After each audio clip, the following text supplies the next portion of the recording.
गणपतीचे 3 पीठे आहेत. त्यापैकी मोरगाव एकच पीठ भूलोकीय आहे.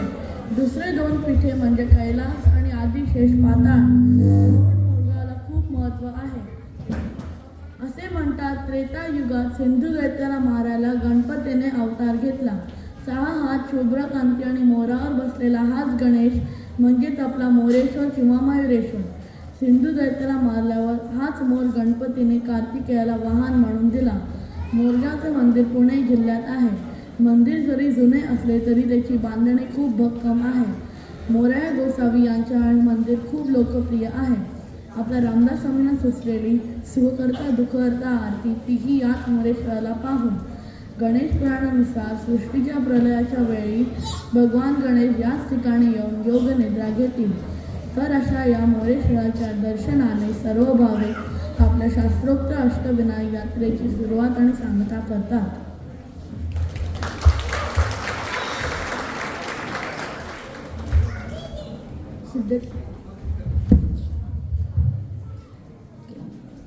सिद्धटेकचा सिद्धिविनायक ब्रह्मदेव सृष्टी निर्माण करत होते तेव्हा मधु आणि कैटभ या 2 राक्षसांनी त्यांना त्रास दिला. त्यांना मारण्याचा विष्णुदेवांनी खूप प्रयत्न केला, पण त्यांना यश मिळत नव्हते. तेव्हा त्यांनी गणपतीची आराधना केली आणि या मंदिराची स्थापना केली. मूळ मंदिर विष्णूंनी बांधले असे म्हणतात. गणेशाची मूर्ती स्वयंभू असून शेजारी सिद्धी आहे.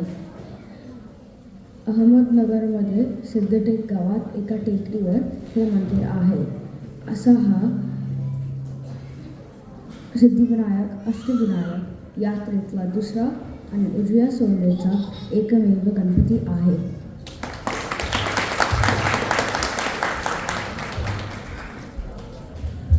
पालीचा बल्लाळेश्वरची गोष्ट खूप रंजक आहे. कल्याण साखरांना एक मुलगा होता. त्याचं नाव बल्लाळ होता आणि तो गणपतीचा खूप मोठा भक्त होता. तो नेहमी गणपतीची पूजा करत होता. त्याच्या मित्रांच्या पालकांनी म्हणले की अरे आमच्या मुलगा कामात लक्षच नाही. ऐकून कल्याण साखरांना खूप राग आला आणि म्हणले हा बल्लाळ आपला ऐकतच नाही. एक दिवस पूजा करताना बल्लाळला खूप फटके दिले आणि झाडावर बांधून ठेवले. दुःख होऊन बल्लाळांनी श्री गणेशाची माफी मागितली की अरे आज मी पूजा नव्हतो करू शकत. प्रसन्न होऊन गणपतीने आशीर्वाद दिला आणि म्हटला मी ते तुझ्याबरोबरच राहणार पालीमध्ये. आणि हे भक्तवत्सल पालीचा बल्लाळेश्वर हे मंदिर पूर्वाभिमुख आहे आणि सूर्यकिरण गणपतीवर पडतं आणि डोळ्यासाठी नाभीत हिरे आहेत आणि कपाळ खूप मोठं आहे. गणपत सांगू पालीमध्ये प्रसादासाठी मोदकपेक्षा बेसनाचे लड्डू द्यायचे गणपतीला. आणि हे अष्टविनायक यात्राचा पालीचा बल्लाळ.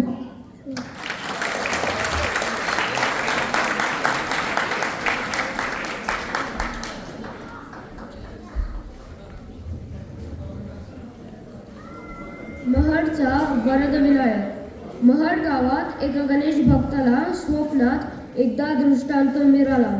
त्यानुसार त्याला एका तळ्यात गणपतीची मूर्ती सापडली. तिथेच एका मंदिराची स्थापना केली आणि या मूर्तीची वरदविनायक म्हणून पूजा करण्यात आली. पूर्वाभिमुख असलेल्या या मंदिराला सोनेरी कळस आहे आणि कळसावर नागाची नक्षी आहे. गणपतीची मूर्ती सिंहासनावर बसली असून डावे सोंडेची आहे. पुराणानुसार इंद्रपुत्र वृक्षमत यांनी ह्याच ठिकाणी पापमुक्तीसाठी विनायकाची आराधना केली. जेव्हा विनायक प्रसन्न झाला त्यांनी विनायकाला इथेच राहण्याची विनंती केली. विनायकाने त्याची विनंती मान्य केली आणि त्याला हा वर दिला. तेव्हापासून याला भक्तांना वर देणारा विनायक म्हणजेच वरदविनायक म्हणतात. हा आहे महडचा Varadvinayak.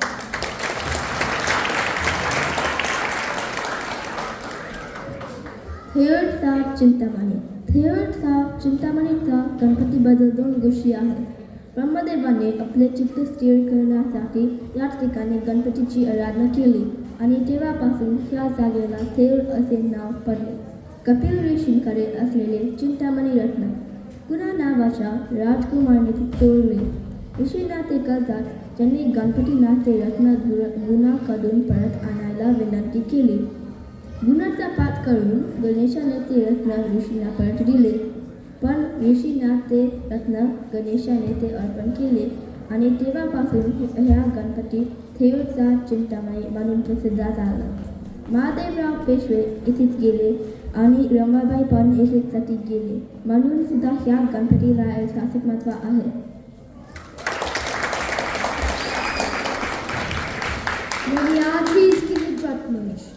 Lenyadri's Girijatmaj is known as the sixth Ganesha in Ashtavinayak Yatra. The Ganpati idol is carved in the mountain rocks. Leni means caves in Marathi and Adri means mountains. So Lenyadri is the derived meaning of caves in a mountain. The temple is located in one of the caves. It is believed that the temple was built in 1st to 3rd century. There are many skillfully carved shapes and figures, including a tiger, a lion, and an elephant on the dome.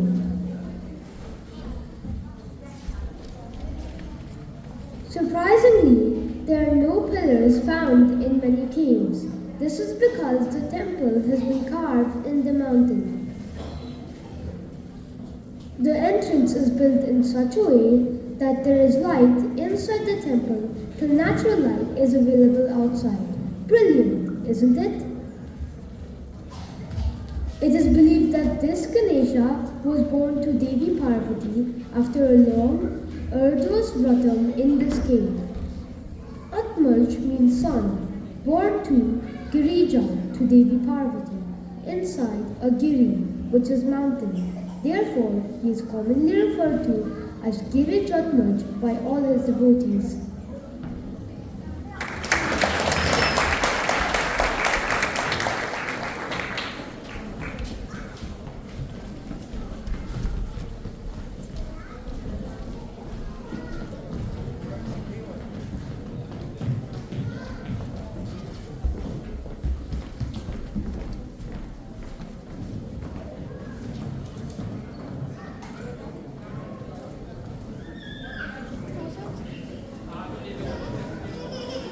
ओझरचा Vighneshwar.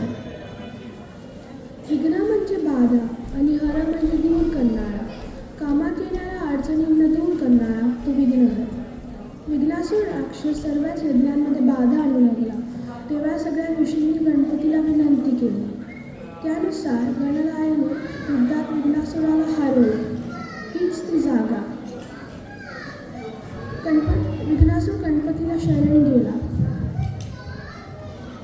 विघ्नासुराने विनंती केली की तुम्ही इथेच राहावे व सर्वांनी तुमच्या आधी माझे नाव घ्यावे. तेव्हापासून गणपती विघ्नहर या नावाने इथे राहू लागला.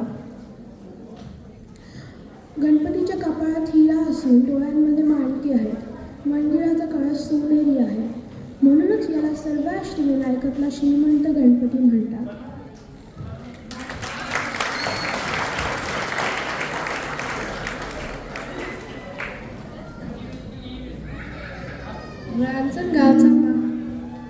रांजणगावचा महागणपती. पुणे जिल्ह्यात रांजणगाव येथे महागणपतीचे देव आहेत. त्रिपुरासुराला मारण्यासाठी भगवान शंकरांनी गणपतीची आराधना केली. ती हीच जागा. शंकरांनी मग इथेच गणपतीचे देव बांधले. पेशव्यांनी मग या मंदिराचा विस्तार केला. हे मंदिर खूप प्रशस्त आहे. मांडी घालून बसलेल्या गणपती शेजारी रिद्धी व सिद्धी उभ्या आहेत. मंदिराची रचना खूप खास आहे कारण बरोबर सकाळी सूर्याची किरणे मूर्तीवर पडतात. मंदिर पूर्वाभिमुख आहे. हा गणपती नक्कीच नवसाला पावतो अशी लोकांची श्रद्धा सुद्धा आहे. तर असा हा 8वा मानाचा अष्टविनायक.